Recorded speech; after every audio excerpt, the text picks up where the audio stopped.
Friends ఇవాళ మనం ఆల్ఫన్ first kill పాపం ఆల్ఫన్స్ ని చంపేస్తావేమో అని అనుకుంటున్నారా? బేసిక్ గా అయితే అదే కొంచెం నయం. అంటే ఈ సినిమాలో ఎదవగాడు చూపించేదానికంటే అదే బెస్ట్. ఈ హాలీవుడ్ వాళ్ళకి ఈ ఆలోచనలు యాడ్ నుంచి వస్తాయో, అసలు ఎందుకు వస్తాయో తెలియని చూడడం తప్ప మనం చేసేది ఏముంది. కానీ ఈ మూవీ ఎక్స్ప్లెనేషన్ చూడబోతున్నాం. మూవీ స్టార్ట్ అవగానే ఒక మేడం, డాక్టర్ మేడం పొద్దునే ఒక హాస్పిటల్ కి వస్తుంది. హాస్పిటల్ అంటే మెంటల్ ఆసుపత్రులు అండి. మెంటల్ పేషెంట్స్ ని చూసే డాక్టర్ ఈవిడ రాగానే ఇన్ఛార్జ్ వాళ్ళందరినీ కలుస్తుంది. ఈ ఇన్ఛార్జ్ అన్ని చూపిస్తూ చెప్తాడు. బేసిక్ గా మెంటల్ ఆసుపత్రి అనగానే అందరూ మెంటల్ ఉంటారని అనుకుంటారు, కానీ అది నిజం కాదు. కొంతమంది పేషెంట్స్ అయితే చాలా ఇంటెలిజెంట్ గా, ఎంతో మెచ్యూర్డ్ గా, ప్రశాంతంగా ఉండి వాళ్ళ పని ఏదో వాళ్ళు చూసుకుంటూ ఉంటారు. కొన్నిసార్లు మాకే డౌట్ వస్తా ఉంటది, బయట రెంట్ ఎక్కువగా ఉందని చెప్పి ఇక్కడ ఫ్రీగా ఉంటున్నారేమో అని చెప్పి. ఆ పేషెంట్ల వల్ల మనకు ప్రాబ్లం ఏం లేదు, కానీ కొంతమంది పేషెంట్లు ఉంటారు, అయితే వాళ్ళు పేషెంట్లు కాదు. బేసిక్ గా యుద్ధాలు ఏమైనా జరిగినప్పుడు పక్క దేశం మీదకి వీళ్ళని వదిలేస్తే వాళ్ళ దేశంలో జనాలు లేకుండా చేస్తారు. అంత కోపిష్టోళ్ళు, అంత కోపం మీద ఉంటారు ఎప్పుడు. అప్పుడే ఓ డాక్టర్ వచ్చి, ఏం లేదు చిన్న ప్రాబ్లం వచ్చింది, లేనా అని ఓ పేషెంట్ ఉండాలి కదా, అమ్మాయి తప్పించుకుందంటది. అది విన్న ఈ ఇన్ఛార్జ్ అయితే, వారు నీ పిల్లలేదో అవుటింగ్ బయటకు పోయేది అన్నట్టు అంత ప్రశాంతంగా చెప్తావేందిరా, అది లేనా ఆ పిచ్చిది బయటకు పోయిందంటే మన ఫ్యామిలీ అందరినీ లేపేస్తుంది. బయటకు పోయి హాస్పిటల్ మొత్తం షట్ డౌన్ అని అలారం నొక్కేసి అంతా హడావుడి చేసేస్తాడు. కిచెన్ లోకి పందికొక్కు దూరిందన్నట్టు గోలగోలే. ఈవిడైతే తెగ భయపడిపోయింది. ఇన్ఛార్జ్ తీసుకొని పోతూ చెప్తాడు, మీరేం భయపడమాకండి, అంటే నిజానికి మీ పేషెంట్ లేనానే, ఆ లేనాకి ట్రీట్మెంట్ ఇవ్వడానికి మీరు వచ్చారని చెప్తాడు. అబ్బాయి ఎంత ప్రశాంతంగా చెప్పాడు. ఈవిడైతే తీసుకుని వెళ్ళి ముందుగా ఒక సీక్రెట్ సేఫ్టీ ప్లేస్ లో పెట్టేసి బయట నుంచి తలుపేసి తాళాలేసేసి లేనాని ఎత్తడానికి వెళ్ళిపోతుంది. అయితే ఈ గదిలో వెనకాల ఓ పాప కూర్చొని పెయింటింగ్ డ్రాయింగ్ వేసుకుంటూ ఉంటుంది. డాక్టర్ మేడం చూసి అడిగిద్ది, పాప మీ అమ్మ నాన్న ఇక్కడే హాస్పిటల్లో పనిచేస్తూ ఉంటారా? అసలు ఆ మాట వెనగానే ఇక్కడ కూర్చుని ఈ పాప లెగిసి, పాప ఎవడు చెప్పాడే నీకు, అసలు ఎవడు చెప్పాడు నేను పాపనని చెప్పి, బయట గుండుగాడు చెప్పాడు నీకు, సర్లే నేను పాపను కదా నన్ను ఎత్తుకుంది వద్దా అని పిలుస్తా ఉంటది. నిజానికి పాపే లీనా, అంటే పాప కాదు, ఒరిజినల్ గా ఈవిడికి 35 ఏళ్ల ఏజ్. ఏదో హార్మోన్ ఇంబ్యాలెన్స్ ఇట్లాంటి ప్రాబ్లం ఉండడం వల్ల హైట్ పెరగకుండా చిన్నపిల్లలాగే ఉండి ఫేస్ కూడా ఇంకా చిన్నపిల్లలాగే ఉండిపోయిందంట. పాప ఇంకా ప్రతోడు వచ్చి పాప అని పిలవడం వల్ల మెంటల్ దా అయిపోయినట్టుంది. ఈ డాక్టర్ మేడం ని పెన్సిల్ తీసుకొని చంపేస్తా అని చెప్పి వస్తూ ఉంటే అప్పుడే సడన్ గా వీళ్ళు తలుపులు ఓపెన్ చేసేసి ఈ పాపను పట్టుకోవడానికి, ఓ పాప కాదు కదా లీనాని పట్టుకోవడానికి వీళ్ళు వచ్చేసి ఉంటారు. పట్టుకొని తీసుకొని వెళ్ళిపోతుంటారు. అయినా వీళ్ళు ఏదో మెయింటెనెన్స్, ఆ లీనా ఏదో ఆ రూమ్ లో కూర్చొని పెయింటింగ్ వేసుకుంటుంది అంతే కదా, ఈ మాత్రం దానికి హడావిడి చేసేది. సర్లేండి ఇన్ఛార్జ్ అయితే డాక్టర్ మేడం కూర్చోబెట్టి డీటెయిల్ చెప్తాడు. 35 ఏళ్ల ఏజ్ ఉన్న 10 ఏళ్ల పాపలాగే ఇంకా కనిపిస్తుంది. అదే లీనా. ఈ లీనా ఇక్కడ రాకముందు ఒక ఫ్యామిలీ ఇంట్లో ఉండేది. అంటే వాళ్ళు అయ్యో 10 ఏళ్ల చిన్న పాప ఆర్ఫనేజ్ లో ఉండేంటని దత్తత తీసుకుని ఇంటికి తీసుకుని పోయేది. అలా తీసుకుని పోయిన ఒక 2-3 రోజులకే ఆ లీనా ఆ ఇంట్లో ఉన్న వాళ్ళందరినీ కైమా కింద కొట్టేసి ఆ మొక్కలన్నీ గ్రౌండ్ ఫ్లోర్ లో పడేసి ఇంట్లో ఉన్న విలువైన సామాన్లన్నీ కొట్టేసి పారిపోయిందంట. బేసిక్ అయితే ఇలా 2-3 సార్లు చేసింది. కొట్టేసిన సామాన్లన్నీ ఎక్కడ దగ్గర అమ్మేసి ఎంజాయ్ చేసి మళ్ళీ ఇంకొక ఆర్గనైజేషన్ లో, అంటే ఇంకో ఆల్ఫాన్ లో జాయిన్ అయిపోయింది. కర్మకాలు ఎవడన్నా మళ్ళీ దత్తత తీసుకుంటే మళ్ళీ సేమ్ ప్రాసెస్ రిపీట్. అయితే ఒకసారి దొరికిపోయేటప్పటికి ఎత్తకొచ్చి ఇలా మెంటల్ ఆసుపత్రిలో పడేసేది. ఇప్పుడు ఇన్ఛార్జ్, సర్లేండి అయితే ఎట్లాంటి మీకు తెలియదు ఏముంది, ఎన్నో చూసుంటారు, ఇంక నుంచి అయితే మీరే ఆ పాపని చూసుకుంటూ ఉండాలి, అయినా మీరు జాగ్రత్తగా ఉండండి, ఇక్కడికి వచ్చిన నుంచి చాలా సార్లు తప్పించుకోవడానికి ట్రై చేసిందంట. ఇప్పటికే మీలా వచ్చిన 2 డాక్టర్లు డొక్కలో పొడిచేసింది. అప్పుడప్పుడు తనకు తానే ఏళ్ళు చేతులు మెడ అన్ని కోసేసుకుంటూ ఉంటదంట. అలా ఫోటోలు చూపిస్తూ అసలు మీరు ఎలా ఒప్పుకున్నారు అమ్మాయికి డాక్టర్ గా, మీ దరిద్రం అలా ఉంది, మీరేం చేస్తారని వెళ్ళిపోతాడు. ముందు ఈ ఇన్ఛార్జ్ చేసినోడు అనాలి. అప్పటి నుంచి డాక్టర్ రోజు లీనాని చూసుకుంటూ ఉంటది. అంటే కొంచెం దూరంగానే ఉంటది, చుట్టూ 4-5 బాడీ గార్డులు కూడా పెట్టుకుంటుంది. ఈవిని చూశాక అసలు మనిషి అన్నోడి దగ్గరగా ఉండడమే ఎక్కువ.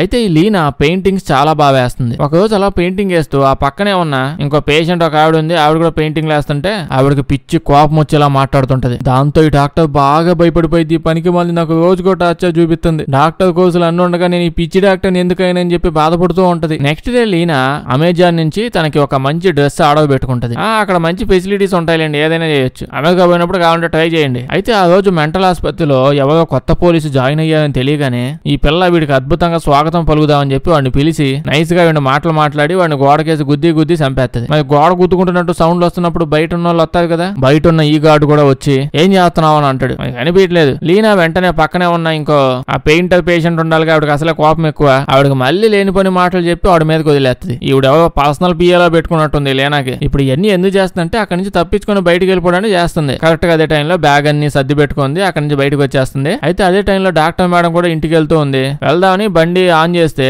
ఎదురుగా లీనా. అది చూసి ఇవిడ భయపడిపోతూ పరిగెత్తుకుంటూ ఇన్ఛార్జ్ దగ్గరికి పోయింది. ఇక్కడికి వచ్చి మీరు మీ యదవ మెయింటెనెన్స్, ఒక అమ్మాయిని ఒక గదిలో పెట్టి చూడడం కాదు, మళ్ళీ మీ మొహానికి ఇంత పెద్ద బిల్డింగ్, రోడ్డు మీద అడుక్కుతున్నా ఎంతకంటే ప్రశాంతంగా బతకొచ్చు, నేను మానేస్తాను ఈ ఉద్యోగం, మడిచిపెట్టుకాడనా అని చెప్పి ఉద్యోగం రిజైన్ చేసేసి ఆవిడ వెళ్ళిపోద్ది. లేకపోతే ఎవడ పడతాడండి ఆ మెంటల్ ప్రెజర్. డాక్టర్ మేడం అలా ప్రశాంతంగా ఇంటికి వెళ్తూ ఇంకా నుంచి జీవితాన్ని ఈ ప్రశాంతతకే అంకితం చేసేస్తున్నానని ఇంకోసారి హాస్పిటల్కి వెళ్ళనని చెప్పి ఇంటికైతే వెళ్తుంది. కానీ కానీ మీనా ఉండాలి కదా, ఎక్కడ పోయింది? డిక్కీలో కూర్చుంది. డిక్కీలో కూర్చొని అలా డాక్టర్ ఇంటికి వచ్చేసిద్ది. ఈ విషయం డాక్టర్ మేడం తెలియదు. డాక్టర్ మేడం ఇంట్లో పోయి పనులు అవి చూసుకుంటుంది. లీనా ఇల్లంతా బాగా తిరిగి ఒక మంచి వార్డు ఎత్తుకొని వచ్చి డాక్టర్ మేడం ని కొట్టి ఆడే చంపి పడేస్తుంది. పాపం ప్రశాంతతకు అంకితం అయిపోయింది. దాని తర్వాత పై గదిలో పోయి ఇంటర్నెట్ ఆన్ చేసుకుని ల్యాప్టాప్ లో ఏదో ఎదుగుతుంది. ఏంటంటే చెకింగ్ చేస్తుంది. కొన్నేళ్ల క్రితం ఎవరైనా అమ్మాయిలు తప్పించుకొని పారిపోయారా, అంటే తప్పిపోయారా, ఎవరైనా ఎత్తుకుపోయారా, ఒకవేళ అలా అయితే ఎవరెవరు అయ్యారు, వాళ్ళ డీటెయిల్స్ ఏంటని చెప్పి ఇంటర్నెట్ లో చూస్తుంటది. అలా వెతుకుతూ ఉంటే ఎస్తా అని చెప్పి ఓ పాప కనిపిస్తుంది. ఈ పాప తప్పిపోయి కొన్నేళ్ళు అవుతుందంట. అసలు దీనికి ఎందుకు ఇవన్నీ ఈ టైంలో అంటే ఆ పాప పొజిషన్ లో ఈ లీనా పోదామని అనుకుంటుంది. చెక్ చేసుకుంటది. ఇన్నేళ్ళు అయింది కదా, ఇన్నేళ్ళు అయిన తర్వాత ఈ పాప చూడడానికి నాలాగే ఉంటదా ఉండదా అని. కొంచెం నాలాగే ఉందిలే, వీళ్ళకి ఇదే ఎక్కువ అని ఈ లీనా ఇప్పుడు కొంచెం ఆ పాపలాగే కనిపించేలా మొహమ్మది పెట్టుకుని చిన్నపిల్లలాగా డ్రెస్సులు జడలు అన్ని వేసుకుంటుంది. అదే ఎస్తర్ పాప చూసిందిగా వాళ్ళ ఫ్యామిలీలో దూరిపోదామని ఫిక్స్ అయింది. ఇంకా సామాన్లన్నీ సర్దుకొని వెళ్ళిపోదామని వెళ్తూ ఉంటే డాక్టర్ మేడం బతిమలాడుతూ ఉంటది. ప్లీజ్ నన్ను చంపొద్దు, ఏం చెయ్యొద్దు, నేను ఎవరికి ఏం చెప్పను అంటుంటది. లీనా ఏమో అలా వచ్చి దీని బదులు నేను బయటికి వెళ్లేదాకా ప్రశాంతంగా మూల పడుకోన్నా నువ్వు బతికిపోయి ఉండేదానివి, నువ్వేంటే గెలుక్కొని మరి చచ్చిపోతున్నావు అని చెప్పి అలా వెళ్ళి ఇందాక వాడుతో చంపింది అదే వాడుతో పూర్తిగా చంపేస్తుంది. దీని తర్వాత యాజ్ ఇట్ ఈస్ ప్లాన్ ప్రకారం నైట్ టైం పార్క్ లో కూర్చొని ఉయ్యాల్లో ఒకతా ఉంటది. అప్పుడే ఓ పోలీస్ ఆఫీసర్ దగ్గరకు వచ్చి పాప అర్ధరాత్రి టైంలో ఇలా దెయ్యమాల ఊగుతూ ఎందుకు భయపెడుతున్నావమ్మా అంటాడు. బేసిక్ గా అయితే ఎవడన్నా దగ్గరకు వచ్చి పాప అని పిలిస్తే పొడిచి చంపేస్తది. ఇప్పుడైతే నా నేమ్ ఎస్తారు బాగా చిన్న ఏజ్ అంటే ఇంతకంటే చిన్నగా ఉన్నప్పుడు మా అమ్మా నాన్నల దగ్గర నుంచి నన్ను ఎవరో కిడ్నాప్ చేసి తీసుకుని వెళ్ళిపోయారు. వాళ్ళు నన్ను వరల్డ్ అంతా తిప్పి వాళ్ళ వరల్డ్ టూర్ కంప్లీట్ అయిపోగానే ఎత్తకొచ్చి నన్ను ఇక్కడ పడేసారు. సో ఇప్పుడు అందుకే ఇక్కడ ఉయ్యాలు ఊగుతున్నాను అని చెప్పింది. ఎస్తారంటే ఆ అమ్మాయి ఉండాలి కదా, తప్పిపోయింది ఆ పాప నేమ్. నన్ను నా ఫ్యామిలీ దగ్గర తీసుకుని వెళ్ళండి అని అడుగుతుంది. కట్ చేస్తే ఇప్పుడు అదే ఫ్యామిలీని చూస్తాం. ఎస్తా అన్నానుగా వాళ్ళ అమ్మా నాన్న వాళ్ళ ఫ్యామిలీ. అమ్మాయి ఫ్యామిలీ అయితే ఓ కొడుకు కూడా ఉన్నాడు అమ్మా నాన్నతో పాటు. ఇలా చూస్తేనే ఇంకా అర్థం అయిపోతూ ఉంటది వీళ్ళ మామూలు ఫ్యామిలీ కాదు, బెడ్ కింద గోల్డ్ బిస్కెట్లు దాచిపెట్టుకునే ఫ్యామిలీ. చుట్టుపక్కల ఊళ్ళలో బాగా ఫేమస్ కూడా పెద్ద పెద్ద కంపెనీలు ఉన్నాయి. ఇక్కడికైతే వీళ్ళ కొడుకు మ్యాచ్ చూడడానికి వచ్చేది. చూడడానికి ఏదో డ్రామా కంపెనీ, అక్కడ పైన పర్ఫార్మెన్స్ ఇస్తారని అన్నట్టు ఉండొచ్చు, కానీ ఇది ఒక స్పోర్ట్. ఒలింపిక్స్ లో కూడా ఉంటది. అప్పట్లో మన దగ్గర కత్తి సాము ఉండేది కదా, సో అలా కత్తి సాము లాంటిది కొంచెం డిస్టెన్స్ లో ఉండి కత్తులతో పొడుచుకుంటూ ఉంటారు. దెబ్బలు తగలకుండా ఎనపసోడు కూడా వేసుకుంటది. అంటే బాగా బలిసిన వాళ్ళే పార్టిసిపేట్ చేస్తుంటారు ఎక్కువ. ఇక్కడ ఎస్తారు వాళ్ళ డాడీని చూస్తే ఈ ఫ్యామిలీలో ఇతను వీళ్ళ కూతుని ఇన్నేళ్ళైనా ఇప్పటికీ మర్చిపోలేదు. అదే బాధలు అలాగే ఉన్నాడంట. ఏం వాళ్ళ అమ్మకి బాధ లేదంటే ఉంటది. ఇలా వీళ్ళు మాట్లాడుకుంటూ ఉంటే వాడి పర్ఫార్మెన్స్ అంతా అయిపోయాక బయటకు వచ్చాక ఇన్స్పెక్టర్ వస్తాడు. వచ్చి ఇతన్ని డాడీని ఇతను పిలుస్తాడు. ఎస్తారు డాడీ మీ కూతురు ఎస్తారు దొరికేసింది అని అంటాడు. మ్యాటర్ ఏంటంటే ఈ పోలీస్ ఆఫీసర్ ఉన్నాడే, ఇతను పాప తప్పిపోయి అన్నేళ్ళు అయింది. అన్నేళ్లుగా ఈ పాపని ఎదుగుతూనే ఉన్నాడంట. చెప్పాను కదా అదేమన్నా మామూలు ఫ్యామిలీయా, ఇతని పిల్లలు తప్పిపోయినా అంతలోనే ఎతకడు. నెక్స్ట్ రోజు ఎస్తారు వాళ్ళ మమ్మీ పాపను రిసీవ్ చేసుకుందామని చెప్పి వెళ్తుంది. అలాగా అక్కడ పోలీస్ ఆవిడ చెప్పిద్ది, ఏమండి మీ కూతురు ఏం చెప్పిందంటే ఆ అమ్మాయిని కొన్నేళ్ల క్రితం ఎవరో ఒక ఆంటీ వచ్చి కలర్ పీచు మిఠాయి కొనిస్తాను కానీ వెనకాల వెళ్ళిపోయింది. ఆవిడేమో ఈ కూతుర్ని పట్టుకొని పక్క దేశానికి వెళ్ళిపోయింది. అయితే ఇన్నేళ్ల పాటు ఇంకా పీచు మిఠాయి పెట్టి మేపలేక మళ్ళీ తీసుకొచ్చి అక్కడే వదిలేశారు. ఇప్పటికీ మా ఆఫీస్ లో ఉన్న వాళ్ళందరూ పోయి అడిగారు. ఎవడు అడిగినా సేమ్ అదే పీచు మిఠాయి కహాని చెప్తుంది. ఎస్తారు వాళ్ళ అమ్మ ఈ పాపను చూడగానే బాగా ఎమోషనల్ అయిపోద్ది. వాళ్ళ కూతుర్ని ఇంటికి తీసుకుని వెళ్తూ ఉంటుంది. తీసుకుని వెళ్తూ దారిలో చాలా మాట్లాడిద్ది. అయితే ఇందాక కారులోనే కదా వచ్చింది, ఏదో ప్లేన్ వీళ్ళకి గాని ఉందని ఇక్కడ నుంచి వాళ్ళ ఇంటికి కూడా ప్లేన్ వేసుకుని పోవాలా అంటే ఈ పాప నిజానికి పక్క ఊర్లో దొరికింది. ఈ ప్లేన్ లో పోతూ చాలా క్వశ్చన్స్, చిన్ననాటి వస్తువులు అన్ని చూపించి అడుగుతూ ఉంటది ఈవిడ. కానీ దీనికి ఏం తెలుసు, తొక్క తెలుసు. నేనే వేస్తానని చెప్పి నమ్మించడానికి నానా ప్రయత్నాలు చేసిద్ది. ఈ అమ్మాయి యాక్షన్ చేస్తే బానే ఉండేది, పెద్దానికి బాగా యాక్షన్ చేస్తూ ఉంటది కదా. దాంతో ఇవిడికి ఏదో కొంచెం తేడా కనిపిస్తుంది. లేనా ఇవిడికి డౌట్ వస్తుంది అనేసరికి, అంటే నాకు పూర్తిగా గుర్తులేవు, గుర్తు రాగానే ఫస్ట్ నీకే వచ్చి చెప్తాను, ఇప్పుడు మాత్రం ఏం అడగమాక అంటుంది. ఇప్పుడైతే కూతుర్ని తీసుకుని వెళ్ళిపోయింది. వాళ్ళ నాన్న అయితే పిచ్చ హ్యాపీ అయిపోతాడు. అలాగే వీళ్ళ అన్నకి పరిచయం చేస్తే ఇది నా చెల్లి అంటారైతే ఇప్పుడు ఓకే నాదేం పోయిందని అంటాడు. వీళ్ళ అమ్మేమో ముక్కు పగిలిపోద్ది, సరిగ్గా మాట్లాడు అంటుంది. ఇలా వీళ్ళ ఇంట్లోపలికి వెళ్ళాక లేనా అయితే అసలు పిచ్చ ఎగ్జైట్ అయిపోద్ది. ఇప్పటిదాకా నేను ఏ కొంపలోకి పోయినా ప్రతి ఒక్క ₹1 సరుకులే పెట్టుకున్నా ఇంట్లో. ఏ అలమార ఓపెన్ చేసినా చక్క మొక్కలు గ్లాస్ మొక్కలు. ఇక్కడ చూస్తే అంతా బంగారు దెబ్బలు. దేన్ని పట్టుకున్నా వెండి లేకపోతే గోల్డ్. ఏదెత్తపోయినా లక్షల్లో వస్తాయి. తెలిసిందే కదా మన మేడం ఏమో ఇప్పుడు వాళ్ళ ఇంట్లోకి పోయి ఏడే సెటిల్ అయిపోయి వాళ్ళ ఆశతో ఉండిపోదాం అనుకుంటుంది. ఏంది ఎలాగో ఇప్పుడు 4 రోజుల నుంచి ఏ ఇంట్లో ఉండలేదు, కొట్టేసి వెళ్ళిపోవాలి ఆ ప్లాన్ మీదే వచ్చింది. ఒక రోజు వీళ్ళ అమ్మ కాని అమ్మ ఎస్తాన్ని లేనా అని డాక్టర్ దగ్గరికి ఎత్తుకొని వెళ్తుంది. అక్కడికి వెళ్ళాక తెగ కష్టాలు పడుతుంటది డాక్టర్ దగ్గర, నేనే వేస్తానని చెప్పి నిరూపించుకోవడానికి. అసలు లేనా పడుతున్న ఇన్ని కష్టాలు చూసేటప్పటికి డాక్టర్ డౌట్ వచ్చేసింది. మామూలుగా ఏం ఉండేది కాదు, ఇవిడ ఓవర్ యాక్షన్ మీద ఓవర్ యాక్షన్ చేస్తుంది. లాస్ట్ గా ఎమోషనల్ గా బ్లాక్ మెయిల్ చేసేసి వీళ్ళ అమ్మని నుంచి తీసుకుని వెళ్ళిపోద్ది. ఇంకో పక్క లేనా అని చూస్తే అతను కూడా సేమ్ సొంత ఇన్వెస్టిగేషన్ చేస్తా ఉన్నాడు. బేసిక్ గా ఎవడు దొరకడానికే సరిగ్గా చేస్తాడు, ఈడేంది దొరికిపోయిన తర్వాత కూడా ఇంత కష్టపడుతున్నాడు ఏంటి అని మీకు అనిపించవచ్చు. అదంతే. సర్లేండి, ఇతను అయితే చూస్తూ ఉంటే లేనాకి ఎక్కడో మండుతా ఉంటది. అదే ఏ బుడ్డ ఫ్యామిలీయో ఊరవతలు ఉన్న ఫ్యామిలీ అయి ఉంటే ఈ పాటికి అందరినీ పెట్రోల్ బస్ తగలేసి ఉండేది. ఇంత పెద్ద ఫ్యామిలీ అవడం వల్ల వెంటనే ఏం గెలుక్కోలేకపోతుంది. అయితే కొన్ని డేస్ గడిచే కొద్దీ ఈ పాప పాపే వేస్తారని చెప్పి ఫ్యామిలీలో అంతా నమ్ముతూ ఉంటది. ఇలా డాడీ అయితే పాప దొరికిన నుంచి పిచ్చ హ్యాపీలో ఉన్నాడు. ఇంకో పక్క ఈ లేనా ఆ కొంపలో ప్రశాంతంగా ఉండి పెయింటింగ్ లో వేసుకుంటూ తిరుగుతుంది. బాగా ఉండాలి కదా, ఆర్ట్ కోసమే సపరేట్ గా ఒక గది ఉంటది, పెద్ద పెద్ద పెయింటింగ్ లో వేస్తూ ఉంటది. వీళ్ళ బాబు వచ్చి అవన్నీ చూసి షాక్ అయిపోతాడు. ఈ పాప ఈ ఏజ్ లోనే ఇంత పెద్ద ఆర్టిస్ట్ అసలు ఎలా అయిపోయింది అని. రోజులు గడిచే కొద్దీ పాప మీద అదే మీనా మీద వీళ్ళ అమ్మకైతే ఇంకా అనుమానంగానే ఉంది. రోజు గమనించడం మొదలు పెట్టింది. ఒక రోజు లేనా ఇంట్లో రెడీ అవుతుంటే ఈవిడ దొంగచాటుకు వచ్చి తన దగ్గర డైరీ లాంటి పుస్తకం ఏదో ఉండాలి, అది చదివితే తెలుస్తుంది అని చెప్పి ట్రై చేస్తుంది. లీనా ఎవరు చచ్చిపోయినా పర్లేదు కానీ ఈ పుస్తకం మాత్రం తనతోనే పెట్టుకుంటుంది. ఇంకెందుకు చదవనిచ్చింది, చదవలేదు. ఒక రోజు నైట్ ఈ పోలీస్ ఇన్స్పెక్టర్ వీళ్ళ ఇంటికి వస్తాడు. బాగా పర్సనల్ ఏమో, అంటే ఫ్యామిలీ డాక్టర్ లాగా ఫ్యామిలీ పోలీస్ ఇతను వచ్చి అమ్మా నాన్న వీళ్ళిద్దరిని సైడ్ తీసుకుని పోయి చెప్తాడు, రేపు మీ ఇద్దరు ఖచ్చితంగా హాస్పిటల్ కి రండి, ఒక అర్జెంట్ పని ఉంది అని అంటాడు. లేనాకు అర్థమైపోయింది, అయిపోయింది ఇక టైం లేదు, ఏదో పెద్ద కొంప 4 రోజులు ఎంజాయ్ చేద్దామంటే ఈ పోలీసుడు చేయనిచ్చేలా లేడు, ఇంకెళ్ళిపోవడం బెస్ట్ అని నైట్ కి నైట్ ఇంట్లో ఉన్న డబ్బులు, గోల్డ్ బిస్కెట్లు ఏం పట్టుకున్న అన్నిట్లో గోల్డ్ కలిపేస్తాగా బ్యాగ్ నిండా సామాన్లన్నీ నింపేస్తుంది. తర్వాత అలా వెళ్ళిపోతూ ఉంటది. బయటకు అలా వచ్చాక కొంచెం దూరం అయ్యాక వెనక్కి తిరిగి వాళ్ళ బాబుని చూస్తుంది. అంటే అదే ఎస్తా వాళ్ళ బాబుని చూస్తే అతను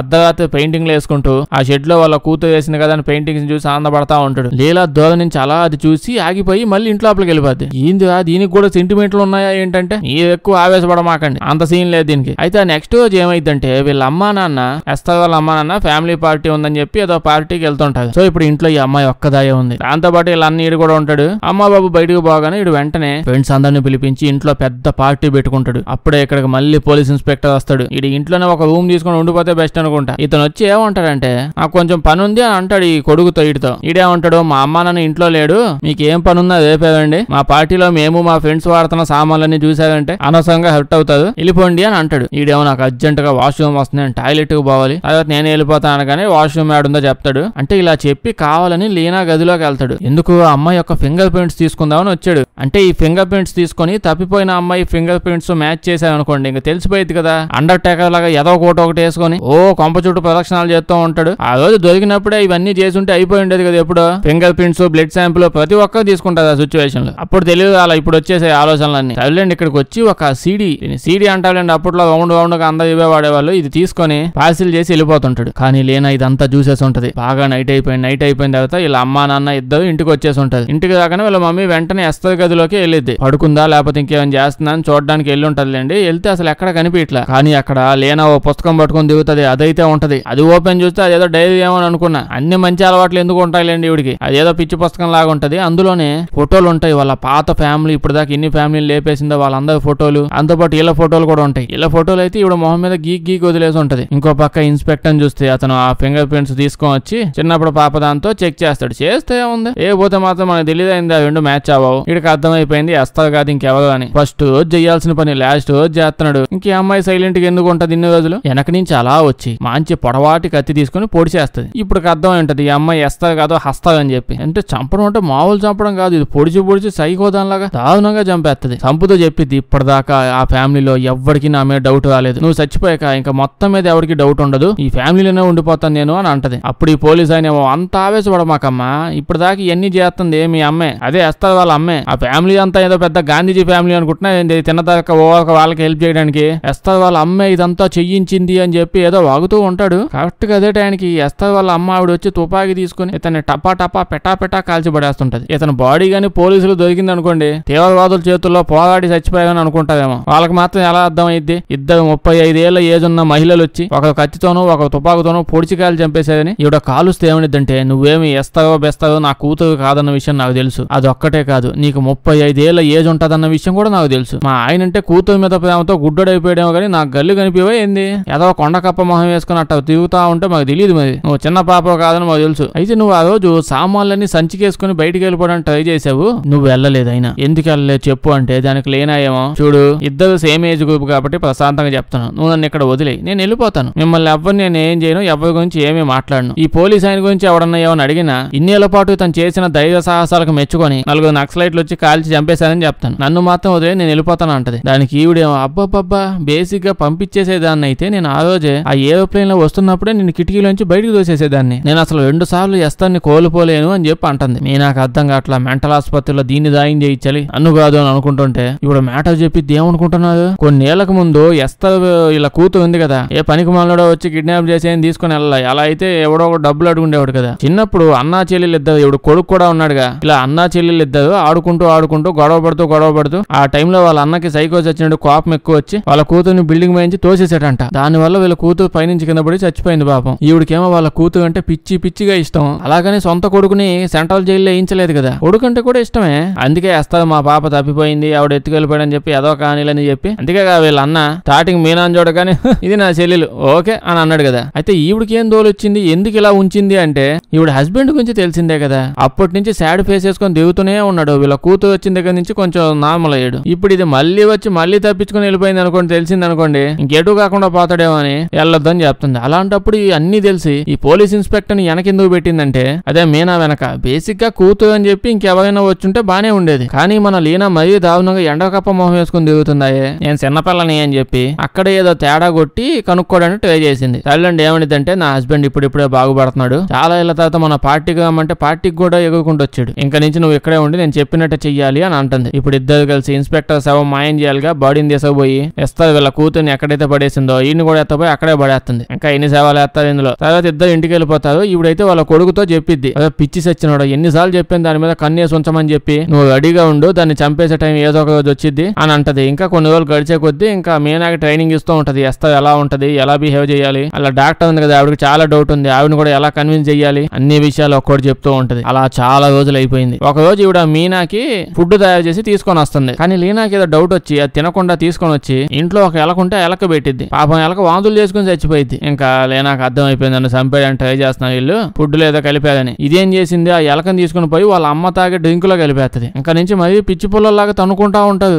బొడ్డదాన్ని చంపితే ఈవిడికి ఏం వచ్చిద్దో. నెక్స్ట్ రోజు వీళ్ళ డాడీ అనుకుంటుంది కదా, ఇతను బిజినెస్ మీటింగ్ అని చెప్పి ఎక్కడికో వెళ్తున్నాడు. లీనా కూడా నేను కూడా వస్తాను కాల్ చేసిద్ది. ఇతను కానీ లేకపోతే అమ్మ కొడుకులు ఇద్దరు కలిసి నైట్ లేపేస్తారు లేనాని. అందుకే నేను వస్తాను కాల్ చేసిద్ది. ఇతనేమో ముందే చెప్పాలి కదా, టికెట్లు ఎవడు బుక్ చేస్తాడు, చేయలేదు, తొందరగా వచ్చేస్తానులే అని చెప్పి వెళ్ళిపోతాడు. అయితే ఇక్కడ రైల్వే స్టేషన్ కి వీళ్ళ అమ్మ కొడుకులు కూడా వచ్చి ఉంటారు. అయితే కరెక్ట్ గా ట్రైన్ వచ్చే టైంకి వీళ్ళిద్దరిని పట్టాల మీద దోసేస్తే దరిద్రం వదిలిపోయింది అని చెప్పి స్పీడ్ గా అలా తోసేద్దామని వచ్చింది. కానీ ఎవడో అడ్డం వస్తాడు. ఆ మీద తెలియక వచ్చాడు లేండి. దీని తర్వాత లేనా ఈ కొంపలోకి నేను ఇప్పుడు మళ్ళీ గానీ పోయానంటే ఖచ్చితంగా నా శవాన్ని ఎత్తబోతాడు. అందుకే వీళ్ళ అమ్మ దగ్గర నుంచి అదే వేస్తారు. వాళ్ళ అమ్మ ఈవిడ దగ్గర నుంచి బండి తాళాలు లాగేసుకుంటది. దొంగతనం చేసేసి ఇంకా బండి వేసుకుని అక్కడి నుంచి వెళ్ళిపోతుంటది. పోలీసులు అయితే ఆపేసి వెంటనే మళ్ళీ ఈవిడ ఇంటికి తీసుకొని వచ్చేస్తాడు. ఆ కారు చూస్తేనే పోలీసులకు అర్థం అయిపోయింది అంత బలిసిన వాళ్ళ ఫ్యామిలీ మరి. ఈవిడైతే మీ కూతురు జాగ్రత్త అని చెప్పి తీసుకుని డ్రాప్ చేస్తుంది. వీళ్ళ అమ్మ కూడా ఇంక పోలీసుతో మీకు తెలిసిందే కదండి నా కూతురు ఇట్లాంటి గబ్బు పనులు ఎలా చేస్తుంటది, కొన్ని సంవత్సరాల క్రితం వెంటనే సోంపాపిడి కోసం వెళ్ళిపోయింది మెంటల్ అయ్యి, ఏం అనుకోమాకండి అని చెప్పి ఇప్పుడు ఈ తల్లి కొడుకు ఇద్దరు మంచిగా కత్తులు సానబెట్టుకొని పోయి ఇంకా మీనా దగ్గర పోతారు. లేపేయాలి కదా. ముందైతే ఈడొచ్చి మెట్లు మంచి తోసేస్తాడు. ఎంతైనా ఏదోక ఎక్స్పీరియన్స్ ఎక్కువ కదా చిన్న పిల్లల్ని పైనుంచి దోసేయడం. ఇది కూడా కరెక్ట్ సైకో ఫ్యామిలీ దగ్గర వచ్చింది. ఆడు మెట్లు మీద దోసేసిన దీనికి ఏం కాలేదు. అయితే అప్పుడే లేనా ఈడిదే ఇట్లాంటి ఆయుధాలు చాలా ఉన్నాయంట. ఈడు దాన్ని పట్టుకొని ఈడనే లేపేసిద్ది. చచ్చిపోయాడు. వీళ్ళ అమ్మ పాపం ఇంకా పిచ్చిదా అయిపోయింది జోసి. ఇంకా చూసుకోండి కత్తి తీసుకొని ఇద్దరు పిచ్చి కుక్కల్లాగా తన్నుకుంటాడా. కూతురు ఎలాగోపోయింది, కొడుకు కూడా పోయాడు. ఇప్పుడు బయట బీభత్సంగా జరిగిద్ది. గ్యాస్ వెలిగిచ్చేస్తారు. కత్తులు తుపాకులు నీళ్లు మంట లేకపోతే బాగోదు కదా అన్ని మిక్స్ చేసేస్తారు. అయితే గ్యాస్ ఆన్ చేసేసరిగా మంట ఎక్కువైపోయి ఇల్లంతా వాళ్ళ కొంపంతా మంటలు అంటుకుంటా ఉంటాయి. బయట బీభత్సంగా జరుగుతుంది. చేసుకుంటూ వీళ్ళు అలాగా నిప్పు నీరు వీటి మధ్యలో నుంచి అలా వీళ్ళు డాబా మీదకి వెళ్ళిపోతామండి. అంత త్రిబుల్ ఆర్ ఫైట్ జరుగుతున్నట్టుందేడా. అలా డాబా మీద అనుకుంటూ ఇద్దరు ఏలాడుతూ కింద పడిపోతుంటది. కరెక్ట్ గా టైంకి వీళ్ళ నాన్న కూడా వేస్తారు. వాళ్ళ నాన్న ఈయన కూడా వచ్చేస్తాడు. అయ్యో క్యాబ్ బుక్ చేసుకుని వచ్చాడు. ఇలా కూతురు వైఫ్ ఇద్దరు ఏంది ఇట్ట ఎలాడుతున్నారని చెప్పి పైకి ఎలాగోలా వెళ్ళిపోతాడు. ఎంత కన్ఫ్యూజన్ లో ఉంటాడు. ఈ టైంలో వీళ్ళు ఎందుకు ఇట్ట ఎలాడుతున్నారని వైఫ్ ని కాపాడదాం అనుకుంటాడు. కానీ ఆవిడ చేయి జారిపోయి కింద పడిపోయి చచ్చిపోయింది. ఇంకా వీళ్ళ కూతురు అనుకోని ఉన్న ఈవిడ్ని కాపాడేసి పైకి లాగుతాడు. కానీ అలా పైకి వెళ్ళాక అమ్మాయి పళ్ళు చూస్తే అవి పెట్టుడు పళ్ళు అని తెలిసిపోతా ఉంటాయి. ఇతనికి తెలిసిపోయింది ఇన్ని రోజుల నుంచి సొంత కూతురు అనుకుంటున్నా, సొంత కూతురు కాదు ఏంటి ఇదంతా అని అంటూ ఉంటే దానికి లేనా ఏమంటది తెలుసా, యాక్ నువ్వు బాధపడమాక ఇదంతా కేవలం నిన్ను దక్కించుకోవడానికే చేసావు, మన ఇద్దరం పెళ్లి చేసుకుందాం అంటది. పాప 35 ఏళ్ళు ఏజ్ వచ్చింది కదా ఎంత కాదన్నా. ఇతనికైతే అసలు ఏం అర్థం కావట్లే.